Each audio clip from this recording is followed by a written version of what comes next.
नमस्कार, स्वागत है आपका हमारे चैनल में। मैं रानी गुप्ता आपके साथ और बड़ी खबर आ रही है। महाराष्ट्र के राज्यपाल ने हॉस्पिटल से डिस्चार्ज होते ही बड़ा एक्शन लिया है। आपको बता दें कि ये उद्धव ठाकरे सरकार के लिए बड़ा झटका है। दरअसल जहां केंद्र सरकार ने 15 विधायकों को सुरक्षा प्रदान की है उनके घरों पर, तो अब राज्यपाल ने भी सुरक्षा देने का आदेश दिया है। इसी के साथ ही आपको बता दें कि उन्होंने मुंबई पुलिस कमिश्नर और डीजीपी को ये सख्त आदेश दिया है कि जो भी 15 बागी विधायक हैं जो कि शिंदे कैंप में शामिल हैं, उनके घरों पर सुरक्षा व्यवस्था की जो चीजें हैं वो पुख्ता रखी जाए। इसी के साथ ही उनके परिवारों को जो सुरक्षा है वो प्रदान की जाए। राज्यपाल ने यह बड़ा आदेश दिया है। इसी के साथ ही आपको बता दें कि जो संजय राउत हैं उनका लगातार एक के बाद एक धमकी भरा बयान सामने आ रहा है। वो बार बार शिंदे कैंप को ललकारते हुए दिखाई दे रहे हैं, धमकियां देते हुए दिखाई दे रहे हैं। और इस बीच संजय राउत ने बड़ा बयान देते हुए कहा कि गुवाहाटी के 40 विधायकों के शवों को डायरेक्ट पोस्टमार्टम के लिए मुर्दा घर भेजेंगे। ऐसा संजय राउत का ये बयान सामने आया है जिसमें कि साफ साफ धमकी भरे लहजे का इस्तेमाल ये करता हुआ दिखाई दे रहे हैं। इसी के साथ ही आपको बता दें कि सूत्रों के हवाले से खबर आ रही है कि जहां उदय सामंत का भी अभी जो फुटेज है वो सामने आया है कि वो सूरत से गुवाहाटी के लिए रवाना हो रहे हैं। तो इस बीच खबर ये भी आ रही है सूत्रों के हवाले से कि जल्द ही 3 और शिवसेना के विधायक शिंदे कैंप में शामिल हो सकते हैं। यानी कि जिस तरीके से बार बार जो धमकियां दी जा रही है और ये दिखाने का प्रयत्न किया जा रहा है उद्धव ठाकरे और संजय राउत के द्वारा कि यदि हम शिंदे कैंप को इस तरीके से धमकी भरे लहजे में जवाब देंगे, ये धमकियां देंगे, तो हो सकता है कि जो बागी विधायक हैं,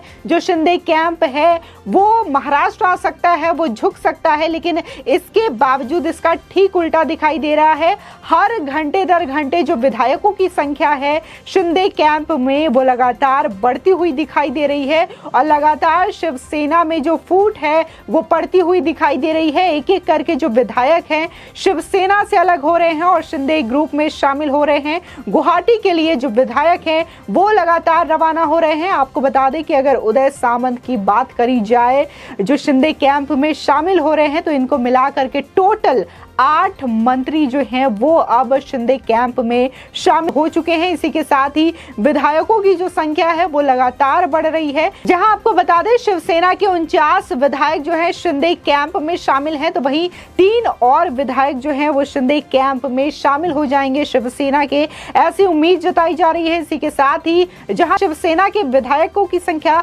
लगातार शिंदे कैंप में बढ़ रही है, तो इसके अलावा निर्दलीय विधायकों की संख्या भी लगातार बढ़ती हुई दिखाई दे रही है। आपको बता दें कि इसको लेकर के तमाम जगह महाराष्ट्र से लेकर के पुणे, इसके अलावा सामना के ऑफिस के सामने भी शिवसैनिकों के द्वारा प्रदर्शन किया गया और इसी को ढाल बना करके संजय राउत ये कह रहे हैं कि जो शिव सैनिक है वो सड़कों पर सिर्फ एक इशारे का इंतजार कर रहे हैं। और ये जो तोड़फोड़ और ये प्रदर्शन जो देखने को मिल रहा है उससे ये साफ जाहिर हो रहा है कि संजय राउत किस तरीके से जो धमकियां हैं वो लगातार शिंदे कैंप को देते हुए दिखाई दे रहे हैं। आपको बता दें इसी सबको देखते हुए जहां एकनाथ शिंदे ने ट्वीट करके परिवार जो बागी विधायक हैं उनके और उनके परिवारों के लिए चिंता जाहिर की थी, क्योंकि लगातार बागी विधायकों के दफ्तरों और घरों के बाहर प्रदर्शन किया जा रहा था शिव सैनिकों के द्वारा, जिसके बाद एकनाथ शिंदे ने ये ट्वीट करके ये चिंता जाहिर की थी। जिसके बाद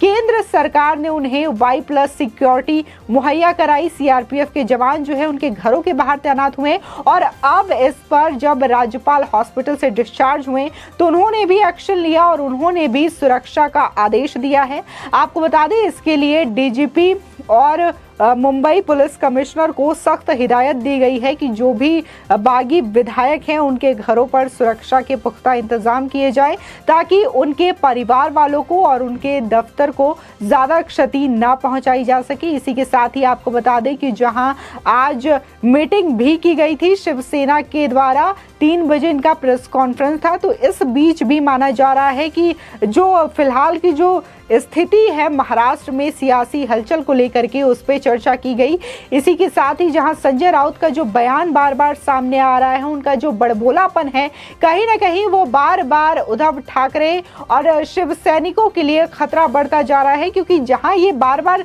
ललकारते हुए दिखाई दे रहे हैं और ये सोच करके धमकी भरे लहजे का इस्तेमाल कर रहे हैं कि शायद शिंदे कैंप के जो विधायक हैं वो वापस शिवसेना में वापसी कर सकते हैं, उद्धव ठाकरे के पास वापसी कर सकते हैं। तो ऐसा कुछ भी संकेत नहीं दिखाई दे रहा है, बल्कि जो शिवसेना के विधायक हैं, जो उद्धव ठाकरे के पास बचे हुए विधायक हैं और मंत्री हैं, वो भी एक एक करके अब शिंदे कैंप में लगातार शामिल होते हुए दिखाई दे रहे हैं। आपको बता दें, जिस तरीके से देखा जा रहा है, महाराष्ट्र में जो लोग हैं, जो शिव सैनिक हैं, वो लगातार सड़कों पर निकल करके इस तरीके से प्रदर्शन कर रहे हैं और जो बागी विधायक हैं उनके घरों के बाहर, उनके दफ्तरों में भी तोड़फोड़ करते हुए दिखाई दे रहे हैं। इसके बावजूद अगर हम जो उद्धव सरकार है उसकी बात करें तो उन्होंने अभी भी कोई भी ऑर्डर इन प्रदर्शनकारियों को नहीं दिया है। वहीं हम संजय राउत की बात करें तो वो लगातार ये कहते हुए दिखाई दे रहे हैं कि शिव सैनिक जो हैं वो सड़कों पर सिर्फ एक इशारे का इंतजार कर रहे हैं और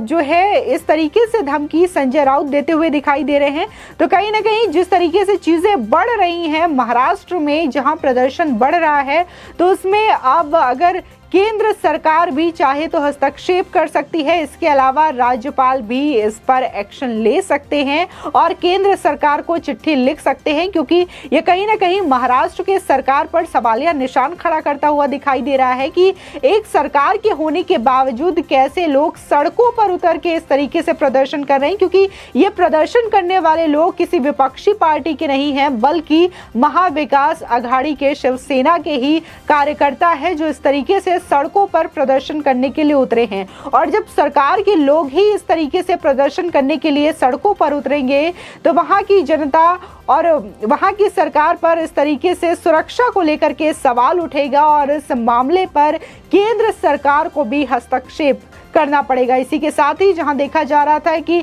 जो राज्यपाल है महाराष्ट्र के, वो कोविड की वजह से हॉस्पिटल में एडमिट थे, जिसकी वजह से कोई भी निर्णय जो है वो नहीं लिया जा रहा था। इसी के साथ ही जहां देखा जा रहा था कि जो विधायक हैं उनके घरों पर लगातार हमले हो रहे थे, दफ्तरों पे हमले हो रहे थे, इसके बावजूद उद्धव ठाकरे जो हैं इस पर कोई भी निर्णय या कोई भी एक्शन लेते हुए नहीं दिखाई दे रहे थे। जिसके बाद राज्यपाल जहां डिस्चार्ज हुए उन तक ये खबर पहुंची तो उन्होंने सख्त आदेश दिया कि उनके घरों के बाहर सुरक्षा व्यवस्था तैनात की जाए। हालांकि केंद्र सरकार ने पहले ही Y+ की सिक्योरिटी उन्हें मुहैया कराई है, लेकिन इसके बावजूद राज्यपाल ने भी राज्य सरकार की ओर से उन्हें सुरक्षा प्रदान की है। आपको बता दें, इसी के अलावा सूत्रों से खबर आ रही है कि जो बागी विधायकों के साथ एकनाथ शिंदे गुवाहाटी में मौजूद हैं, शिंदे कैंप, जो कि खुद को असली शिवसेना बता रहे हैं, असली शिव सैनिक बता रहे हैं और बाला साहब ठाकरे का समर्थन करने वाला बता रहे हैं, तो वो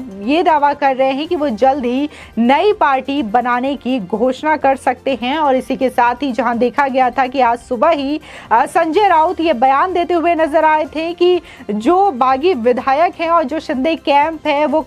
अपने बाप के नाम का इस्तेमाल करें, क्योंकि उनके बाप तो महाराष्ट्र से लेकर के नागपुर तक हैं और उनके तो 100 बाप हैं और हमारे एक बाप है बाला साहब ठाकरे। तो उन्होंने सीधे सीधे धमकी दी है शिंदे कैंप को कि वो ना तो शिवसेना का उपयोग करे, उनके नाम का उपयोग करे, और ना ही बाला साहब ठाकरे का। ये खुली चुनौती दी गई है एकनाथ शिंदे को। इसी के साथ ही उन्होंने कहा है कि ट्वीट करके संजय राउत ने ये कहा है कि कब तक रहोगे गुवाहाटी में, आओ कभी चौपाटी पे। यानी कि उन्होंने ये भी चुनौती दी है कि वो गुवाहाटी से महाराष्ट्र आते हैं तो स्थिति क्या होने वाली है, क्योंकि लगातार जिस तरीके से ये बातें कही जा रही हैं, शिव सैनिकों के द्वारा लगातार जो प्रदर्शन किया जा रहा है वो यही दिखाने की कोशिश की जा रही है एकनाथ शिंदे को कि किस तरीके का खतरा और किस तरीके का जो माहौल है वो महाराष्ट्र में है, क्योंकि एकनाथ शिंदे जो है उन्होंने शिवसेना से बगावत की है, उद्धव ठाकरे से बगावत की है। आपकी इस खबर पर क्या राय है हमारे कमेंट सेक्शन में जरूर बताएं।